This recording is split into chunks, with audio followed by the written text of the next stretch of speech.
مسئلہ یہاں پر اس حکومت کو گھر بھیجنا نہیں ہے. اصل ایشو یہ ہے کہ جو اس وقت پاکستان کو اندرونی اور بیرونی چیلنجز ہیں, کیا اگر اس موجودہ حکومت کے پاس اپوزیشن کی نظر میں کوئی لاہ عمل نہیں ہے تو کیا اپوزیشن کے پاس ہے؟ کم از کم اپوزیشن نے ابھی تک جتنے جلسے کیے ہیں, جتنا ابھی تک لاہ عمل دیا ہے, اس کے اندر ان کے پاس کوئی آلٹرنیٹو کنکریٹ پلان نظر نہیں آتا. شاید یہی وجہ ہے کہ جو عوام جو ہے وہ تھوڑی سی کنفیوز ہے کہ وہ کس کو سپورٹ کرے. اگر وہ اس حکومت کو سپورٹ نہ کرے تو اپوزیشن کو کس بنیاد پہ سپورٹ کرے, کہ کیا ان کے پاس کوئی بہتر پلان ہے؟ تو میرے خیال میں پی ڈی ایم کو اس کے اوپر کام کرنے کی ضرورت ہے کہ نہ صرف وہ اس حکومت کو استعفیٰ مانگ رہے ہیں, بلکہ پوسٹ جو ریزگنیشن ہے اگر وہ اقتدار میں آتے تو ان کے پاس ایسا کون سا پلان ہے, اس پلان کو جو ہے وہ عوام کے سامنے رکھنا چاہیے اور پھر عوام فیصلہ کرے. رائٹ کامران. اچھا جن صاحب, بہت ساری ڈویژنز کی خبریں آ رہی ہیں. کل مولانا شہرانی صاحب کا بیان دیکھا, اس سے پہلے جاوید لطیف صاحب نے کہا 4-6 لوگ ہماری طرف بھی ہیں جو وکٹ کے دونوں اطراف کھیل رہے ہیں. ڈویژنز بھی ہیں, تنقید بھی ہو رہی ہے پی ڈی ایم پہ, لیکن ہار مانتے ہوئے نظر نہیں آ رہے جنرل صاحب. بسم اللہ الرحمن الرحیم. دیکھیے, ہار ماننا, زبانی اعلان کرنا, کہنا کسی طرح, وہ تو ممکن نہیں ہوتا, لیکن ان کے اپنے اعمال سے, کاموں سے نظر آنا شروع ہو جاتا ہے کہ انہوں نے وہ تسلیم کی. جب آپ دیکھتے ہیں کہ ان کے جوش اور ولولے میں کمی آ گئی ہے, یا وہ آپس میں اس طرح اکٹھے نہیں مل کے چل رہے جس طرح شروع دن میں تھے, تو یہ کچھ نہ کچھ انڈیکیٹرز آنے شروع ہو جاتے ہیں کہ یہ فزل آؤٹ ہو رہا ہے.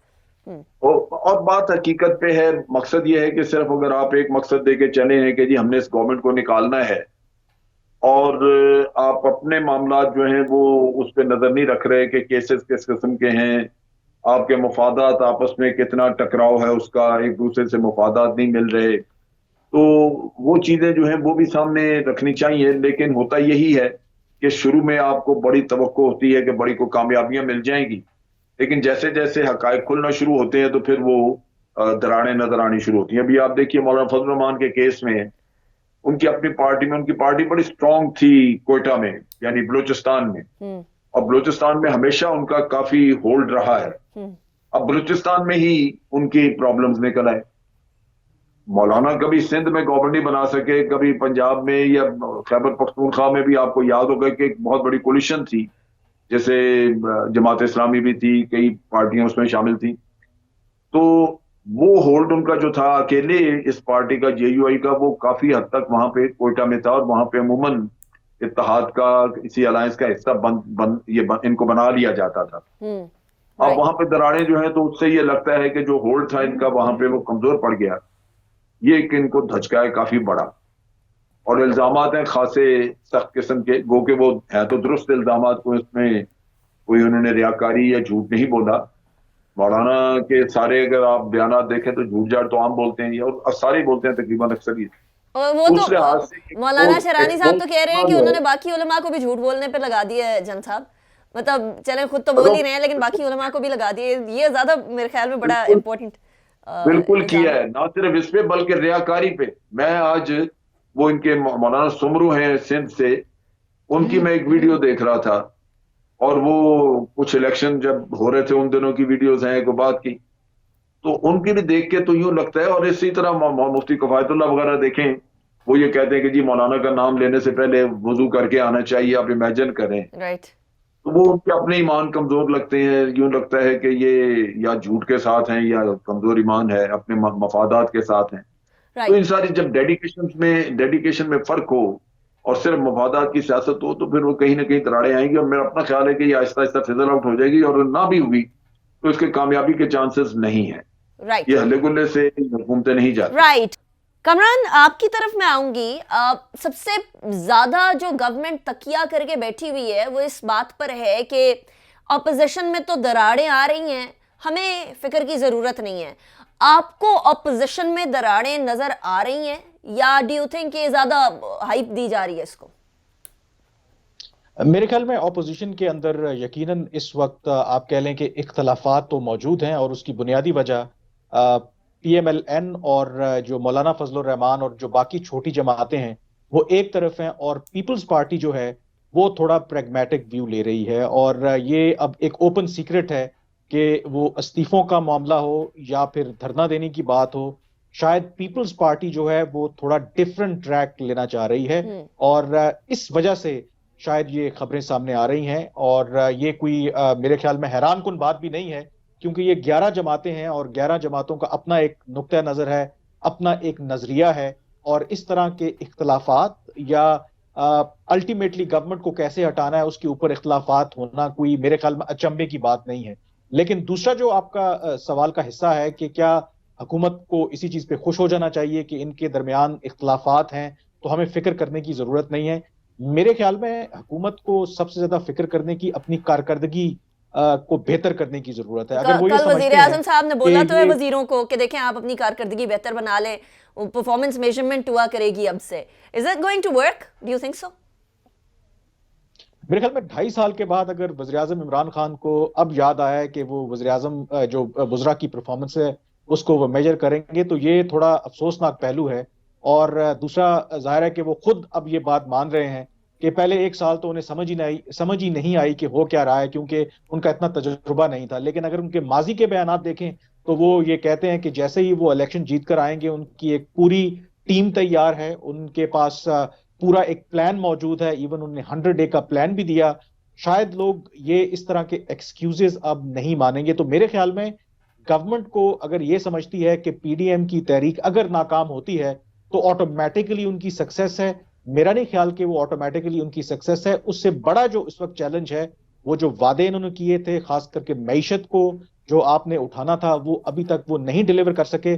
اگر 2.5 سالوں میں صرف آپ کو ابھی یہ اندازہ ہوا ہے کہ حکومتی امور چلانا کوئی آسان کام نہیں ہے، تو اگلے 2.5 سال میں ان کے پاس کیا میجک وانڈ ہے کہ وہ بہت ڈراسٹک کوئی تبدیلی لے آئیں گے؟ ایٹ لیسٹ مجھے کم از کم اتنی کوئی آپٹمسٹک پکچر نظر نہیں آتی. بہرحال گورنمنٹ کو میرے خیال میں پھر بھی کوشش کرنی پڑے گی. پی ڈی ایم میں دراڑوں کے بجائے ان کو فوکس کرنا پڑے گا کہ عوام کو وہ کس طرح مطمئن کرتے ہیں. ٹھیک ہو گیا، بریک کی طرف جاتے ہیں، بریک کے بعد واپس آئیں گے، اس کے بعد پھر اپنے سیکنڈ ٹاپک کی طرف بڑھیں گے. بھارتی میڈیا کس طریقے سے بغض پاکستان میں اپنی حکومت کا پیڈ ایجنٹ بن چکا ہے، اس بارے میں بات کریں گے ایک بریک کے بعد.